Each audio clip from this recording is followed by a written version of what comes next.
First up, I want to introduce Joshua Thompson. Joshua is a senior attorney at Pacific Legal Foundation, where he's worked since 2007. Joshua litigates across all our practice areas, including property rights, free speech and economic liberty, but with a focus recently on equality before the law. Thank you for joining us, Joshua. Thanks for having me, Scott. We filed a lawsuit in November of 2018 challenging the expansion of the Discovery program. Our argument is that the mayor and chancellor specifically selected the E&I percentage that would keep out children of Asian American descent. The E&I works that, as the video explained, it had previously been that a child of modest means would qualify for the E&I if they met these various factors.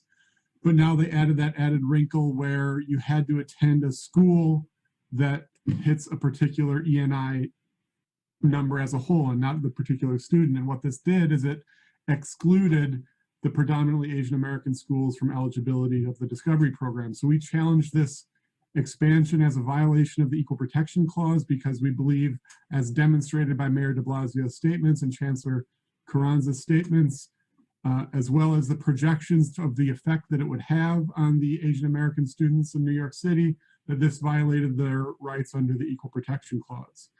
We sought immediately a preliminary injunction to halt the Discovery program before it would go into effect. That hearing was held in January of 2019. The court denied our preliminary injunction, which we immediately appealed. That appeal was heard by the Second Circuit, who dismissed it on sort of a technicality, but allowed us to proceed to the merits of our case. That happened in the fall of 2019, and since that time we have been litigating the merits of this case.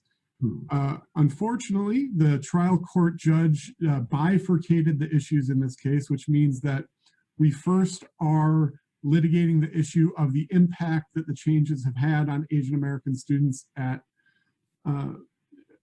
the specialized schools in New York City. And then once we establish that impact, we will be able to proceed to the intent phase that this was intended to have precisely that impact on Asian American students. Now, the one major wrinkle that happened during this litigation is, despite the mayor and chancellor's best efforts at keeping Asian American students out of the specialized schools by eliminating their eligibility, by eliminating the eligibility of schools that were predominantly Asian American, the Asian American students of New York City have managed to nonetheless keep their numbers high at the specialized schools. That means that although schools like Krista McAuliffe, and you'll get to hear from Vito Labella soon about the impact that this has had on his school, or on that school, Asian Americans students at other schools that are still E&I eligible have managed to win seats to the specialized schools. So although the program was intended to have a dramatic racial impact and has still in fact impacted hundreds of students, it has not had the broad racial impact that both Chancellor Carranza and Mayor deBlasio had hoped it would. So our argument now is centering on if the program was intended to have a racial impact and has in fact had an impact on students, specifically the students at Krista McAuliffe, because they are Asian American, it is still a program that violates the Equal Protection Clause. It was still intended to and has negatively impacted individuals because they are Asian American. So we are in the process of litigating that issue.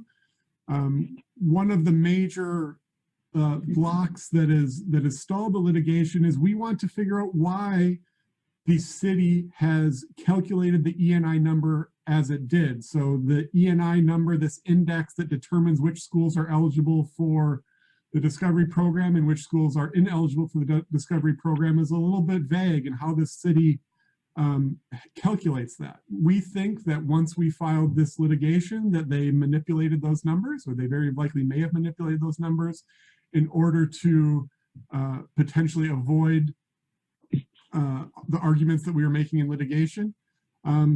COVID hit, and we have been waiting for months for the city to produce those documents to us. They are expecting to produce some documents in the coming weeks, but we have had to move for extensions of time in the trial court to receive all the documents that we are entitled to so that we can prove our case before the district court. In any event, we are expecting that first wave of litigation and a motion for summary judgment should happen sometime either by the end of this year or early next year, at which point we will either appeal the case to the Second Circuit again or proceed to the second phase of trial. In any event, this case is long from over. If we are victorious, it is highly likely that the city will appeal. And if the city is victorious at the trial court, it is undoubtedly certain that we will appeal, and this case very well could be headed to the Supreme Court someday. But we are actively litigating this case. We are trying to vindicate the rights of the Asian American students who have been negatively impacted by the mayor and the chancellor.